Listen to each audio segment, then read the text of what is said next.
Hello guys, அனைவருக்கும் வணக்கம். இன்றைய தினம் 13/6/2025 ஒரு சில முக்கியமான செய்திகளை பார்க்கலாம்.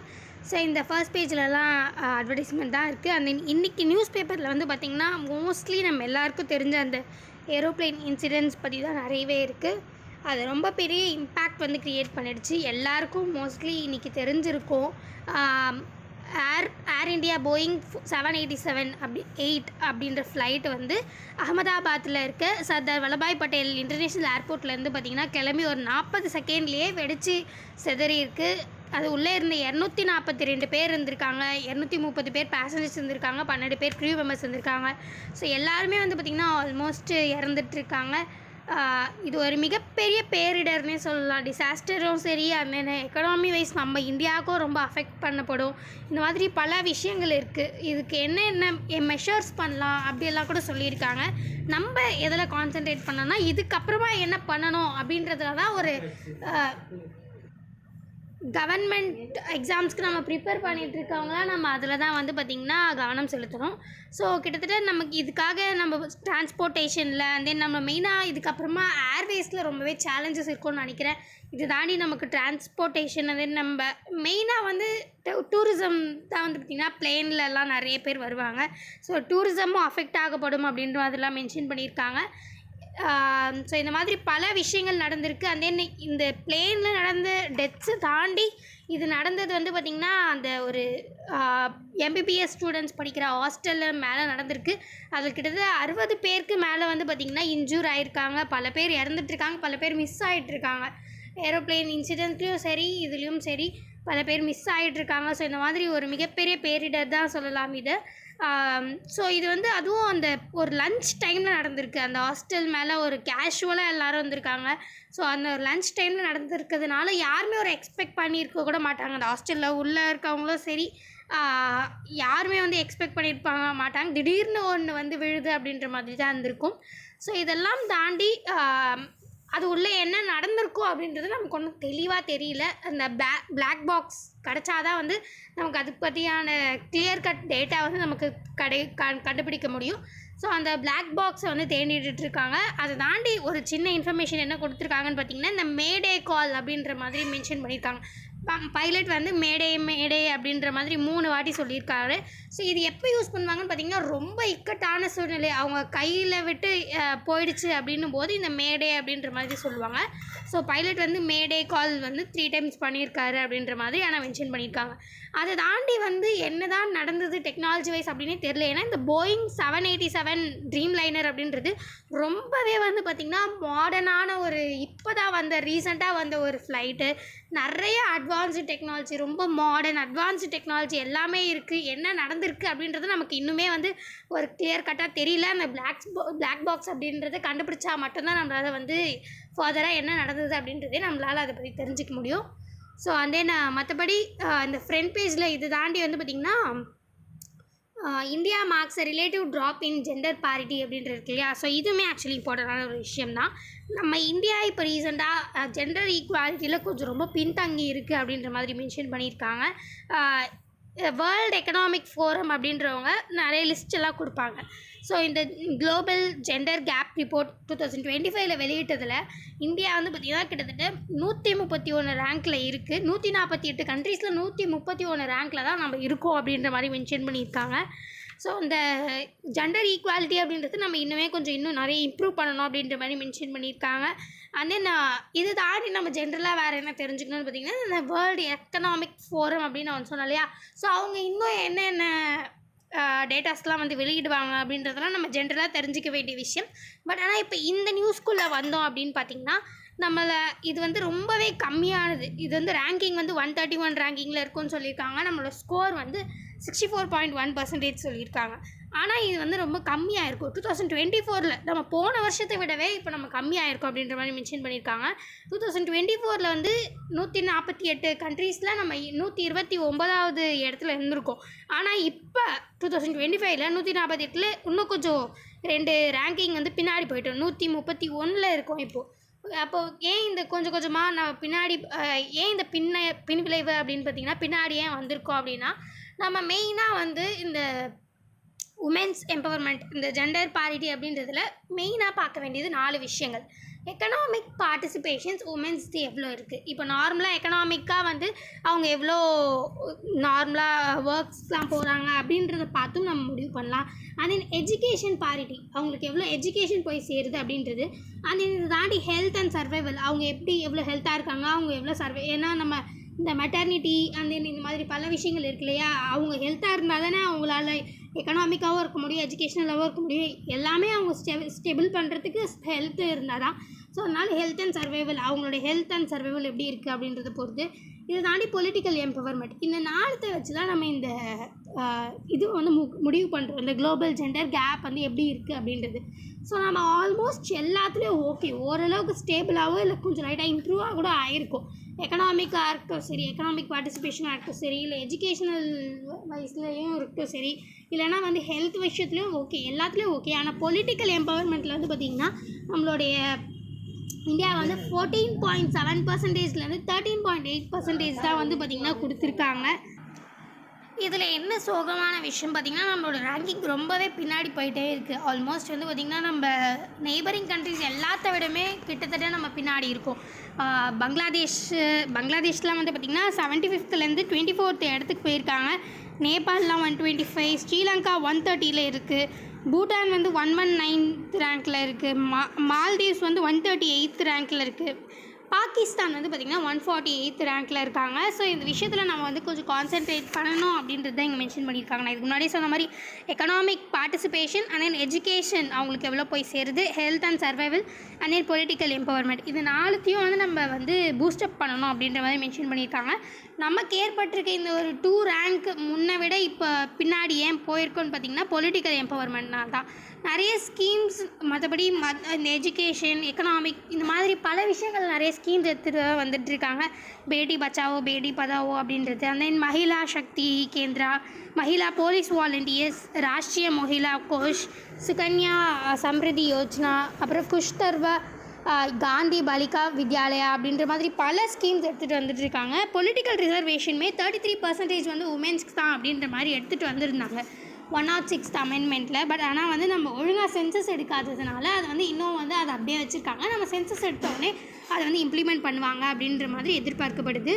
ஸோ அது இம்ப்ளிமெண்ட் பண்ணாங்கன்னா இந்த பொலிட்டிக்கல் ஸ்டெபிலிட்டியும் வந்து ஓரளவுக்கு நமக்கு மெயின்டைன் ஆகும் அப்படின்னு தான் எதிர்பார்க்கப்படுது. இந்த மாதிரி இதுக்கு முன்னாடி சொன்னலையா, இந்த நிறைய ஸ்கீம்ஸ் இருக்குது. இது தாண்டி ஆண்டர்ப்ரனர்ஷிப்பை இம்ப்ரூவ் பண்ணுறதுக்கு கூட நிறைய நம்ம ஸ்கீம்ஸ்லாம் எடுத்துன்னு வந்திருக்கோம். Stand up India, Mahila E Haat அப்படின்ற மாதிரி. ஸோ இந்த மாதிரி பல விஷயங்கள் வந்துட்டுருக்கு. பட் ஆனால் பொலிட்டிக்கல் எம்பவர்மெண்ட்டில் தான் நம்ம கொஞ்சம் லேக் ஆகிறோம். அது கூடிய சீக்கிரத்தில் நம்ம வந்து ஃபுல்ஃபில் பண்ணோம் அப்படின்றது தான் நம்மளோட எய்ம். தென் மற்றபடி இதுவுமே ஆக்சுவலி இம்பார்ட்டண்ட்டான ஒரு விஷயம் தான். Retail inflation ஈசஸ் to 6-year low அப்படின்னு சொல்லியிருக்காங்களே. ஸோ இதை பற்றி நிறையவே நம்ம பார்த்திருக்கோம். இன்ஃப்ளேஷனில் வந்து 2 டைப் இருக்குது, ரீட்டைல், ஹோல்சேல் அப்படின்றது. ஹோல்சேல் லெவலில் வந்து இன்ஃப்ளேஷன் அதிகமான ப்ரைஸஸ் ஆனால் அது வந்து wholesale. And then retail level அந்த கிட்ட சின்ன சின்ன ஷாப்ஸில் வந்து இன்ஃப்ளேஷன் ஆனால் அது வந்து ரீட்டைல் இன்ஃப்ளேஷன் அப்படின்ற மாதிரி சொல்லிகிட்ருக்கோம். இது தாண்டி வந்து பார்த்திங்கன்னா 3ஆக பிரிக்கலாம் இன்ஃப்ளேஷன் அப்படின்றது. Cost push, demand pull, built in அப்படின்ற மாதிரி. எப்போ வந்து இன்ஃப்ளேஷன் ஆகும் நம்ம நார்மலாக நினைப்போம், இந்த காஸ்ட் புஷ், அதாவது ஒரு சின்ன சின்ன ரா மெட்டீரியல்ஸ்க்கான விலைகள் வந்து அதிகமானால் அந்த ப்ராடக்ட்டுக்கான விலையும் அதிகமாகும். இதை தாண்டி ஒரு வேளை டிமாண்ட் ரொம்ப அதிகமான பேர் வந்து அதை விரும்புகிறாங்க அப்படின்னும் போது அந்த டிமாண்ட்னாலும் இது வந்து பார்த்திங்கன்னா நடக்கிறது டிமாண்ட் புல் அப்படின்னு சொல்கிறோம். அண்ட் தென் இது தாண்டி பில்டின், அதாவது ஒரு சில லைஃப் ஸ்டைல்ஸ் ஏற்ற மாதிரி இப்போது இந்த கொஞ்சம் கொஞ்சமாக நம்ம லைஃப் ஸ்டைல்லாம் மாறிட்டு வர்றதுனால ஒரு சில ப்ராடக்ட்ஸ்க்கு மட்டும் இன்ஃப்ளேஷன் ஆகும். ஸோ அது வந்து பார்த்திங்கன்னா பில்டின் அப்படின்னு சொல்லலாம். ஸோ இந்த 3ஆக வந்து பிரியும் இந்த இன்ஃப்ளேஷன் அப்படின்றது. அது இதுலேயும் தாண்டி அண்ட் தென் இதை நம்ம மெயினாக எப்படி இண்டிகேட் பண்ணலாம் அப்படின்னு பார்த்திங்கன்னா consumer price index, wholesale price index, இது ரெண்டுத்தை வச்சு தான் நம்ம வந்து இன்ஃப்ளேஷன் வந்து ரொம்ப அதிகமாக இருக்குது, ரொம்ப கம்மியாக இருக்குது அப்படின்றத நம்ம கண்டுபிடிக்கிறது. ஸோ இந்த கன்சியூமர் ப்ரைஸ் இண்டெக்ஸ் அப்படின்றது நம்ம கன்சியூமர் லெவலில் நம்ம இந்த அக்ரிகல்ச்சர் லேபர் நம்ம நார்மலாக வாங்குகிறோம் இல்லையா, ஸோ அந்த மாதிரியான விஷயங்கள் தான். இண்டஸ்ட்ரியல் ஒர்க்கர்ஸ், அப்புறம் வந்து லோக்கல் ஒர்க்கர்ஸ், அந்த மாதிரி பல விஷயங்கள் அவங்க கன்சியூமர் பண்ணுற அந்த ப்ரைஸ் இண்டெக்ஸ் தான் வந்து consumer price index. And then wholesale price index, இது ரெண்டுத்தை வச்சு முடிவு பண்ணுறது தான் இந்த இன்ஃப்ளேஷன் அப்படின்றது. இன்ஃப்ளேஷன் அப்படின்றது காசு ரொம்ப அதிகமாகிறதோ இல்லை கம்மியாகிறதோ தான். சர்க்குலேஷன் ஆஃப் மணி வந்து ஒரு வேளை அதிகமாகிடும் இல்லை கம்மியாகும். இதை கண்ட்ரோல் பண்ணுறதுக்காக நம்ம கவர்மெண்ட் பாலிசி எடுத்துகிட்டு வந்தாங்கன்னா அது ஃபிஸ்கல் பாலிசி அப்படின்றோம். ஆர்பிஐ வந்து ஒரு சில பாலிசி எடுத்துகிட்டு வந்தாங்கன்னா அது வந்து மானிட்டரி பாலிசி அப்படின்னு சொல்கிறோம். இதெல்லாம் எக்ஸாம் பாயிண்ட் ஆஃப் வியூவில் வந்து ஞாபகம் வச்சுக்கிறதுக்காக சொல்லிகிட்ருக்கேன். இந்த நியூஸ் ஒன் வேர்ட் நியூஸ் என்னென்னு பார்த்தீங்கன்னா, ரீட்டைல் இன்ஃப்ளேஷன் அப்படின்றது வந்து இப்போது வந்து கம்மியாக இருக்குது அப்படின்றத தான் மென்ஷன் பண்ணியிருக்காங்க. நீங்கள் இந்த கிராஃபை பார்த்தீங்கனாலே தெரியும். ஸோ ஆல்மோஸ்ட் அந்த கிராஃபில் வந்து கொஞ்சம் இப்போதைக்கு டவுன் ஆகிருக்கு. ரொம்ப பீக்கில் ஏறிட்டு அதுக்கப்புறம் டவுன் ஆகிருக்கு. ஸோ இதை பற்றி தான் மென்ஷன் பண்ணியிருக்காங்க. மற்றபடி வேறு எதுவும் இம்பார்ட்டண்டான ஒரு விஷயங்கள் இல்லை. ஸோ அதனால் இதெல்லாம் ஸ்கிப் பண்ணிடலாம். And then Chennai, Tamil Nadu, so இதெல்லாம் கூட அவ்வளோ இம்பார்ட்டண்டான விஷயங்கள் இல்லை. எடிட்டோரியல் பேஜ் வழக்கம் போல் நம்ம இது பார்க்கலாம். So Trump's tariff and USA India trade agreement. நேற்றே நான் இதை பற்றி நிறையவே மென்ஷன் பண்ணியிருந்தேன். இந்தியாவுக்கும் யூஎஸ்க்கும் இப்போ ஒரு புதுசான ஒரு ட்ரேட் அக்ரிமெண்ட் வந்து வந்துட்டுருக்கு. அதாவது லிமிட்டட் ட்ரேட் அக்ரிமெண்ட் அப்படின்றது ஒரு சில கூட்ஸ்க்கு மட்டும் நம்ம வந்து நார்மலான டேக்ஸை விடவே வந்து கம்மியாக ஆக்கி கொடுத்துட்ருக்காங்க. ஸோ அதுதான் வந்து பார்த்திங்கன்னா மென்ஷன் பண்ணியிருக்காங்க. நம்ம இது நேற்று நியூஸ்லேயே நம்ம நிறைய கவர் பண்ணிட்டோம். ஸோ இது வந்து எடிட்டோரியல் பேஜில் வந்து இவர் மென்ஷன் பண்ணியிருக்காங்க. இந்த ஆத்தர் வந்து மென்ஷன் பண்ணியிருக்காங்க. பட் என்னதான் இருந்தாலும் வந்து பார்த்திங்கன்னா இதில் ஒரு சம்மரைஸ் மாதிரி இருக்குது. ஸ்டார்டிங்கில் மெக்சிகோ, கனடா, சைனா அவங்களுக்குலாம் இம்போஸ் பண்ணது. அந்த இந்தியா, யூஏஇக்கும் வந்து பார்த்திங்கன்னா இந்த அயன், ஸ்டீல், அலுமினியம் இம்போர்ட்ஸ்க்கு வந்து டேரிஃப் படுத்தினது மூலிமா இந்தியா அந்த யூஏஇக்கும் வந்து பார்த்திங்கன்னா அதிகமாகிடுச்சு. அந்த கோர்ட்லலாம் வந்து ஃபைல் கேஸ் பண்ணாங்க இல்லையா, அந்த ட்ரம்ப் அவர்களுக்கு வந்து பிரசிடெண்ட் அவங்களுக்கு வந்து அவ்வளோவா உரிமை இல்லை டேரிஃபை ரொம்ப இன்க்ரீஸ் பண்ணுறதுக்கு அப்படின்ற மாதிரியான கோர்ட்டோட ஜட்ஜ்மெண்ட் எல்லாம் கூட வந்துருந்தது. அண்ட் தென் இது தாண்டி வந்து ரொம்ப அதிகமாக போச்சு. அண்ட் தென் 90 days வந்து கம்மியாச்சு. அண்ட் தென் நேற்று வரைக்கும் நம்ம பார்த்துருந்தோம் 55% இப்போதைக்கு அட் லாஸ்ட்டில் இருக்குது. அண்ட் தென் யூஎஸ்ஏல வந்து சைனாவோட ஸ்டூடெண்ட்ஸ் வந்து கொஞ்சம் ஆல்மோஸ்ட் கொஞ்சம் நார்மலாக விட கொஞ்சம் அதிகமாகவே வந்து படிக்கிறதுக்கான ரிலாக்ஸேஷன் கொடுத்துருக்காங்க. தென் சைனாவுமே வந்து ரேர் எர்த் மினரல்ஸையும் அண்ட் தென் நிறைய விஷயங்களை வந்து எக்ஸ்போர்ட் பண்ணுறதுக்கு ஆரம்பிக்கிறோம் அப்படின்ற மாதிரி மென்ஷன் பண்ணியிருந்தாங்களே. ஸோ அது ஃபுல்லாக டாப் டு பாட்டம் ஸ்டோரியை ஒரு எடிட்டோரியல் பேஜில் கொடுத்துருக்காங்க. மற்றபடி வேறு எதுவும் இம்பார்ட்டண்டான விஷயங்கள் இதில் இல்லை. பட் ஆனால் ஒரு சம்மரைஸ் மாதிரி இருக்குது. அண்ட் தென் இது தாண்டி இந்த urbanisation and challenge of ideal transit solution அப்படின்னு சொல்லியிருக்கோம் இல்லையா. ஸோ இதில் வந்து நம்ம இதுவுமே ஆக்சுவலி இதுக்கு முன்னாடி சொன்னது தான். ஆனால் இதில் கொஞ்சம் டிஃப்ரெண்ட்டாக வந்து அப்ரோச் பண்ணியிருக்காங்க. எடிட்டோரியல் பேஜில் எழுதும்போது கொஞ்சம் டிஃப்ரெண்ட்டாக அப்ரோச் பண்ணியிருக்காங்க. இதுக்கு முன்னாடியே நான் வந்து மென்ஷன் பண்ணியிருந்த மாதிரி மும்பையில் வந்து பார்த்திங்கன்னா 2 ட்ரெயின் ஆப்போசிட்டாக போனதுனால வந்து 13 பேர் வந்து கீழே விழுந்து அதில் 4 பேர் இறந்துட்டுருக்காங்க. 9 பேர் ரொம்பவே இன்ஜூர்ட் ஆகியிருக்காங்க இல்லையா. ஸோ இது எல்லாத்துக்கும் காரணம் அர்பனைசேஷன் அப்படின்ற ஒரே ஒரு விஷயம்தான். ஸோ எப்போ அர்பனைசேஷன் அப்படின்றது கிட்டத்தட்ட 2060s ஒரு 60% ஆஃப் த பாப்புலேஷன் ரூரலில் வில்லேஜ்லேருந்து அர்பன் ஏரியாஸ்க்கு போயிடுவோம் அப்படின்ற மாதிரி ஒரு டேட்டா சொல்லுது. ஸோ இதெல்லாம் தாண்டி அப்போ நம்ம இவ்வளோ ஜனங்கள் அங்கே வராங்க அப்படின்னும் போது அங்கே அதுக்கேற்ற மாதிரியான ஃபெசிலிட்டிஸ் பண்ணணும் இல்லையா. ஸோ அதை பற்றி தான் இங்கே மென்ஷன் பண்ணியிருக்காங்க. என்னென்ன அப்கமிங் வரப்போகுது அப்படின்றத பற்றியும் மென்ஷன் பண்ணியிருக்காங்க. நம்ம அப்போ ஆல்மோஸ்ட் நிறைய பாப்புலேஷன் இங்கே தான் இருக்க போகுது ஃப்யூச்சர். ஸோ இதனால் வந்து நம்ம இங்கே ரொம்ப அதிகமாக நம்ம வந்து கான்சென்ட்ரேட் பண்ணி இந்த பாப்புலேஷன் எப்படி சரி பண்ணுறது அப்படின்றத நம்ம பார்க்கணும் அப்படின்ற மாதிரி மென்ஷன் பண்ணியிருக்காங்க. அண்ட் தென் இப்போ ரீசெண்டாக வந்து பிஎம்இ பஸ் ஸ்கீம்ஸ் இதெல்லாம் பற்றி கூட மென்ஷன் பண்ணியிருக்காங்க. பிஎம்இ பஸ் ஸ்கீம்ஸ் அப்படின்றது வந்து வரப்போகுது. ஸோ கிட்டத்தட்ட வந்து 14,000 பஸ்ஸஸ் அண்ட் தென் வந்து 1,10,000 ரிக்ஷாஸ். நம்ம நார்மலாக வந்து எலக்ட்ரானிக் ரிக்ஷாஸ் பார்ப்போம் இல்லையா. ஸோ அதெல்லாம் கூட வந்து எடுத்துகிட்டு வராங்க. ஸோ இதனால் வந்து கொஞ்சம் ஃபெசிலிட்டேட் ஆகும். ஒழுங்காக வந்து ரொம்ப அதிகமான டிராஃபிக் இல்லாமல் ஓரளவுக்கு வந்து மேனேஜ் பண்ணிவிட்டு போகலாம். ஸோ இந்த மாதிரியான விஷயங்கள் எல்லாம் மென்ஷன் பண்ணியிருக்காங்க. இதான் இதுக்கு முன்னாடி நான் சொன்ன மாதிரி இந்த அர்பனைசேஷனை எப்படியெல்லாம் நம்ம டாலரேட் பண்ணலாம். அந்த என்ன புதுசாக இங்கே ஒரு ஒரு ஒரு ஐடியல் டிரான்சிட் சொல்யூஷன் அப்படின்னு மென்ஷன் பண்ணியிருக்காங்க இல்லையா. ஒரு புது விஷயம் என்ன சொல்லியிருக்காங்கன்னு பார்த்திங்கன்னா, ட்ராம்ஸை வந்து நம்ம எஸ்டாப்ளிஷ் பண்ணலாம் அப்படின்ட்டு. ட்ராம்ஸ்னால் எதுவும் இல்லை, நம்ம நார்மலாக ரோட்ஸ்லேயே ட்ராக் மாதிரி போட்டு சின்ன சின்ன ட்ரெயின் வந்து போகும் இல்லையா. நம்ம நிறைய இந்த பழைய படத்துங்களில் அந்த இந்த படத்தில் நிறைய பேரே காமிச்சிருப்பாங்க. நிறைய படத்துலேயே நம்ம பார்த்துருப்போம் ட்ராம்ஸ் அப்படின்றது. ஸோ அந்த மாதிரியான ஃபெசிலிட்டிஸுமே நம்ம நிறையவே வந்து எடுத்துகிட்டு வரணும். ஏன்னா ட்ராம்ஸ் அப்படின்றது எந்த காலகட்டத்துலேயும் நமக்கு வந்து ரொம்ப மழை காலத்துலேயும் சரி, எந்த ஒரு அவ்வளோவா ரோடு ட்ராக்கு தான் அப்படின்றதுனால அவ்வளோவா ரொம்ப தண்ணி தேங்காமல், ஸோ அது வந்து எந்த ஒரு கிளைமேட்லேயும் நம்மளால் நல்லா ஈஸியாக போக முடியும். அந்த ரொம்ப ஸ்லிப் ஆகாது நம்ம நார்மலாக ரோடில் ஸ்லிப் ஆகுற மாதிரி. ஸோ இந்த மாதிரி பல விஷயங்கள் இருக்குது. ஸோ ட்ராம்ஸ் அப்படின்றத நம்ம வந்து இம்ப்ளிமெண்ட் பண்ணலாம் அப்படின்ற மாதிரி ஒரு ஐடியாவும் இந்த பிஎம்இ பஸ் ஸ்கீம்ஸ் பற்றியெல்லாம் கூட வந்து இதில் மென்ஷன் பண்ணியிருக்காங்க. இந்த அர்பனைசேஷனை டோட்டலாக நம்ம எப்படி கண்ட்ரோல் பண்ணுறது அப்படின்றத பற்றி தான் ஒரு எடிட்டோரியல் பேஜில் கொடுத்துருக்காங்க. ஸோ மற்றபடி இதெல்லாம் அவ்வளோ இம்பார்ட்டண்டான விஷயங்கள் இல்லை, அதனால் நான் அதெல்லாம் ஸ்கிப் பண்ணிடுறேன். இதோட நம்ம சயின்ஸ் பேஜ்க்கு போயிடலாம். ஏன்னா நம்ம இது அவ்வளோ இம்பார்ட்டண்டான விஷயங்கள் எதுவும் இல்லை. ஸோ அதனால் இதெல்லாம் ஸ்கிப் பண்ணிடலாம். ஸோ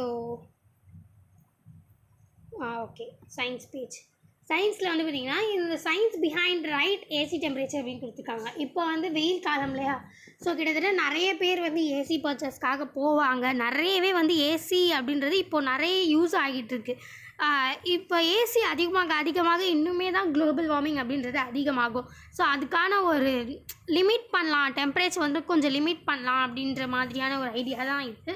கிட்டத்தட்ட 20 to 28 டிகிரி செல்சியஸ், அதாவது 20க்கும் கம்மியாக அவங்களால வைக்க முடியாது அப்படின்ற மாதிரியான ஒரு ஆட்டோமேட்டிக் அந்த மாதிரியான எடுத்துகிட்டு வரலாம் அப்படின்றது தான் வந்து இங்கே மென்ஷன் பண்ணியிருக்காங்க.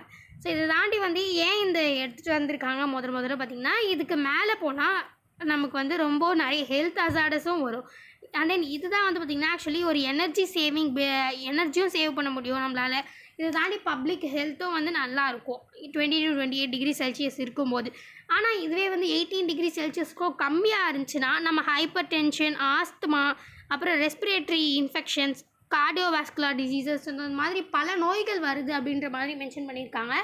ஸோ இது மறுபடியும் வந்து கவர்மெண்ட்டுக்கும் சரி, பப்ளிக்குக்கும் சரி, நம்ம இண்டிவிஜுவலுக்கும் சரி, இது வந்து பார்த்திங்கன்னா மறுபடியும் ஒரு மிகப்பெரிய பேர்டன் தான். நம்ம காசு கொடுத்து கஷ்டப்பட்டு வாங்கி ஏசி போட்டு மாட்டி நம்மளே அதிகமாக வந்து 18 டெம்பரேச்சருக்கும் கம்மியாக வச்சு மறுபடியும் நமக்கு டிசீசஸ் அதிகமாக வர்றது நம்மளுக்கு தான் வந்து பார்த்திங்கன்னா எல்லாருக்குமே வந்து டிஸ்பெனிஃபிட் தான். ரொம்பவே வந்து தப்பான ஒரு விஷயந்தான். ஸோ அதுக்காக தான் இந்த கண்ட்ரோல் வந்து பண்ணியிருக்காங்க. அதாவது 20க்கு கீழே உங்களால் வைக்க முடியாது. ஸோ அந்த மாதிரியான ஒரு மிஷன் தான் வந்து பார்த்திங்கன்னா இது எடுத்துகிட்டு வந்திருக்காங்க. அண்ட் தென் ஒரு சின்ன டேட்டா கொடுத்துருக்காங்க. 2018 வந்து பார்த்திங்கன்னா IEA, அதாவது இன்டர்நேஷ்னல் எனர்ஜி ஏஜென்சி அப்படின்னு ஒரு ஏஜென்சி வந்து பார்த்திங்கன்னா ஒரு டேட்டா கொடுத்துருக்காங்க. கிட்டத்தட்ட 2 பில்லியன் ஏசிஸ் வந்து பார்த்திங்கன்னா வேர்ல்டு லெவலில் டோட்டலாக யூஸ் பண்ணிகிட்ருக்காங்க. அதில் 1.5 பில்லியன் ஏசிஸ் வந்து பார்த்திங்கன்னா ரெசிடெண்ட்டில் தான் யூஸ் பண்ணிகிட்ருக்காங்க. கிட்டத்தட்ட வந்து பார்த்திங்கன்னா நம்ம வீடுங்களில் தான் வந்து பார்த்திங்கன்னா இப்போ ரீசெண்டாக நிறைய வெயில் அதிகமானதுனால முன்ன இருந்ததை விட கொஞ்சம் கொஞ்சமாக அதிகமாகி இப்போ ஏசி இருந்தால் தான் அது ஒரு வீடு அப்படின்ற மாதிரி ஒரு சில விஷயங்கள் வந்து பார்த்திங்கன்னா ஃப்ரேம் ஆகிட்டு. ஸோ கிட்டத்தட்ட வீட்டுங்கள்லேயே 1.5 பில்லியன் 2 பில்லியனில் வந்து பார்த்திங்கன்னா 1.5 பில்லியன் வீட்டுங்கள்லேயே இருக்கிறது மட்டும்தான். மீதி 0.5 பில்லியன் தான் நம்ம கமர்ஷியல் யூஸ் அந்த மாதிரி பல விஷயங்கள் இடத்துல இருக்குது அப்படின்ற மாதிரி மென்ஷன் பண்ணியிருக்காங்க. ஸோ இந்த ஒரு சின்ன டேட்டா கொடுத்துருக்காங்க. இது நம்ம வந்து ஸோ இதனால் வந்து நிறைய டிசீசஸும் ஏற்படக்கூடும். ஸோ அதை வந்து நம்ம தடுத்து நிறுத்துறதுக்காக இந்த லிமிட்டை ஃபிக்ஸ் பண்ணணும் அப்படின்றது தான் இங்கே மென்ஷன் பண்ணியிருக்காங்க. மற்றபடி இந்த reclaiming the golden hour how technology can help beat traffic and save lives அப்படின்னு கொடுத்துருக்காங்க இல்லையா. ஸோ இது இந்த நியூஸ்குள்ளே போகிறதுக்கு முன்னாடி கோல்டன் ஹார் அப்படின்னா என்ன அப்படின்றத நம்ம தெரிஞ்சுக்கணும். இப்போ ஏதாச்சும் ஒரு ஆக்சிடெண்ட் நடக்குது அப்படின்னு பார்த்திங்கன்னா அந்த ஆக்சிடெண்ட்டுக்கு அப்புறம் ஒரு 1 ஹார் தான் வந்து பார்த்திங்கன்னா கோல்டன் ஹார் அப்படின்னு சொல்லலாம். ஸோ கிட்டத்தட்ட அந்த ஒரு 1 ஹாருக்குள்ளே நம்ம வந்து அந்த மெம்பர்ஸை வந்து நம்ம ஹாஸ்பிட்டலுக்கு கூட்டு போயிட்டோன்னா கிட்டத்தட்ட கொஞ்சம் நிறைய சான்சஸ் இருக்குது, நம்ம அவங்கள காப்பாற்றுறதுக்கான நிறைய சான்சஸ் இருக்குது. ஸோ அதை தான் வந்து கோல்டன் ஹார் அப்படின்ற மாதிரி மென்ஷன் பண்ணியிருக்காங்க. ஸோ இந்த கோல்டன் ஹார் வந்து இப்போ ரீசெண்டாக நம்ம நிறைய அர்பனைசேஷன் நடக்கிறதுனால கரெக்டான டைமுக்கு வந்து ஆம்புலன்ஸால் வர முடியல. அந்த இந்த 1 ஹார் அப்படின்றது ஒரு சின்ன ரொம்ப கம்மியான ஒரு டைம் கேப்பாக இருக்குது அப்படின்ற மாதிரி ஃபீல் பண்ணுறாங்க. அதே இதை வந்து அவங்களால கொண்டுட்டு போயிட்டு டக்குன்ட்டு வந்து ஹாஸ்பிட்டலில் விட முடியல. ஸோ அந்த மாதிரியான ஒரு ஸ்ட்ரெஸ்ஃபுல்லாக இருக்குது. ஏன்னா இந்த அர்பனைசேஷனால் நிறைய டிராஃபிக், நிறைய பாப்புலேஷன் ஏற வந்து டிராஃபிக் நிறையா ஆகுதுன்னா அப்போது ஆம்புலன்ஸுமே வந்து பார்த்திங்கன்னா லேட்டாக என்ன தான் வந்து நம்ம கண்ட்ரோல் பண்ணாலும் வந்து பார்த்திங்கன்னா ஆம்புலன்ஸுமே வர்றதுக்கு லேட் ஆகுது. அதாவது கிட்டத்தட்ட டேட்டா பிரகாரம் என்ன பார்த்துருக்காங்க அப்படின்னு பார்த்திங்கன்னா 2014 ஒரு ஆம்புலன்ஸ் நம்ம கால் பண்ணுறோன்னா ஒரு 13 மினிட்ஸ்க்குள்ளே ஆம்புலன்ஸ் வந்து வந்துருமா. ஆனால் இப்போ ரீசெண்டாக வந்து பார்த்திங்கன்னா இந்த 13 மினிட்ஸ் அப்படின்றது 17 மினிட்ஸ் ஆகிருக்கு. ஸோ இதனால் வந்து 17 மினிட்ஸ்க்குள்ளே ஆம்புலன்ஸ் வந்து ஸோ நான் அந்த எல்லாமே அந்த க்ரௌடெல்லாம் கிளியர் பண்ணிவிட்டு அந்த பேஷண்ட்டை எடுத்து கொஞ்சம் பேசிக்கான செக்கப்லாம் பண்ணிவிட்டு அந்த பேஷண்ட்டை மறுபடியும் எடுத்து அந்த ஆம்புலன்ஸில் வச்சு பேசிக்கான ட்ரீட்மெண்ட்ஸ் கொடுத்து அதை அவங்கள கூட்டிட்டு வந்து ஹாஸ்பிட்டலில் சேர்க்கறதுக்குள்ளே இந்த 1 ஹார் கோல்டன் ஹார் அப்படின்றத நம்ம மிஸ் பண்ணுறோம் இந்த அர்பனைசேஷன் இந்த டிராஃபிக்னால. ஸோ அப்படின்றத மென்ஷன் பண்ணியிருக்காங்க. ஸோ இதுக்கு நம்ம என்னென்ன பண்ணலாம் அப்படின்றது தான் இந்த சயின்ஸ் மூலிமா நம்ம டெக்னாலஜி மூலிமா என்னென்ன பண்ணலாம் அப்படின்றத தான் இங்கே அனலைஸ் பண்ணியிருக்காங்க. என்னென்ன இங்கே மென்ஷன் பண்ணியிருக்காங்கன்னு பார்த்தீங்கன்னா ஜிபிஎஸ் பேஸ்டு ஆம்புலன்ஸ் யூஸ் பண்ணலாம் அப்படின்ற மாதிரி மென்ஷன் பண்ணியிருக்காங்க. அதாவது ஆம்புலன்ஸ் எல்லாத்துலேயுமே ஜிபிஎஸ், அதாவது இந்த வழியாக போனால் ரொம்ப அதிகமாக டிராஃபிக் இருக்குது அப்படின்ட்டு ரெட் இல்லை ஆரஞ்சு ரூட்டு காமிக்கிறதோ, ஆரஞ்சு லைன். ஸோ அதனால் வந்து இவங்க டைவர்ட் ஆகிட்டோ இல்லை எப்படி போனால் சீக்கிரமாக போக முடியுமோ அந்த மாதிரி போகிற மாதிரியான ஒரு சில விஷயங்கள் எடுத்துகிட்டு வரலாம் ஆம்புலன்ஸில் அப்படின்னு சொல்லியிருக்காங்க. அண்ட் தென் ஆம்புலன்ஸ் இந்த ஜம்பிங் டிராஃபிக் சிக்னல் வந்து ஜம்ப் பண்ணலாம் அப்படின்ற மாதிரி மென்ஷன் பண்ணியிருக்காங்க. அண்ட் தென் இதை தாண்டி பைக் ஆம்புலன்ஸ் ரொம்ப சின்னதாக தான் அடிபட்டிருக்கு, ரொம்ப பெரிய அடி இல்லை அப்படின்னும் போது நம்ம பைக் ஆம்புலன்ஸ் யூஸ் பண்ணலாம் அப்படின்ற மாதிரியான மென்ஷன் பண்ணியிருக்காங்க. இதை தாண்டி வந்து பார்த்திங்கன்னா ஒரு தனியாக லேன், அதாவது ஆம்புலன்ஸ்க்காக தனியாக லேன் அப்படின்றது நமக்கு இல்லை. நம்ம நார்மலாக வந்து ஹெல்த் இஷ்யூஸ்க்காக நம்ம 108 அப்படின்றது தான் நம்ம யூஸ் பண்ணுறோமே தவிர செப்பரேட்டாக ஒரு லேன் கரெக்டாக டக்குன்ட்டு ரீச் பண்ணவே நம்மளால் வந்து பார்த்திங்கன்னா ஃபெசிலிட்டிஸ் இல்லை. ஸோ இதை தாண்டி நம்ம அந்த ஆம்புலன்ஸ் வந்துட்டாலும் ஒரு ரொம்ப பேசிக்கான விஷயங்கள் நம்ம ஆம்புலன்ஸ்குள்ளே பண்ண ஆரம்பிச்சிட்டோன்னா இந்த நம்மளால் ரீச் ஆக முடியலனாலும் இந்த கோல்டன் ஹார்க்குள்ளே ஹாஸ்பிட்டலுக்கு ரீச் ஆக முடியலனாலும் பேசிக் விஷயங்கள் அங்கேயே முடிஞ்சிடும். ஸோ இதற்காக வந்து ஆம்புலன்ஸ்குள்ளேயும் வந்து இன்ஃப்ராஸ்ட்ரக்சர் டெக்னாலஜி எல்லாம் வந்து நம்ம இம்ப்ரூவ் பண்ணணும் அப்படின்ற மாதிரியான ஒரு சில ஐடியாஸ் வந்து கொடுத்துருக்காங்க. சயின்டிஃபிக் பேஸ்டாக நம்ம இந்த கோல்டன் ஹாரை நம்ம மிஸ் பண்ணுறோம், அதுக்கு நம்ம மறுபடியும் எப்படி வந்து நம்ம அந்த கோல்டன் ஹாரை யூட்டிலைஸ் பண்ணிக்கலாம் அப்படின்ற மாதிரியான விஷயங்கள் தான் இங்கே மென்ஷன் பண்ணியிருக்காங்க. ஸோ மற்றபடி வேறு எதுவும் இம்பார்ட்டண்டான விஷயங்கள் இல்லை. ஸோ ஃபைனலி ரீச் தேன் மீண்டும் நாளை இந்த மாதிரி முக்கியமான செய்திகளோடு சந்திக்கலாம். இந்த வீடியோ உங்களுக்கு பிடிச்சிருந்தா லைக் பண்ணுங்கள், மற்றவங்களுக்கு யூஸ்ஃபுல்லாக இருக்கும் நினச்சிங்கன்னா ஷேர் பண்ணுங்கள், சப்ஸ்கிரைப் பண்ணுங்கள், பக்கத்தில் இருக்க பெல் ஐக்கானை கிளிக் பண்ணுங்கள். நன்றி, வணக்கம், மீண்டும் நாளை சந்திப்போம்.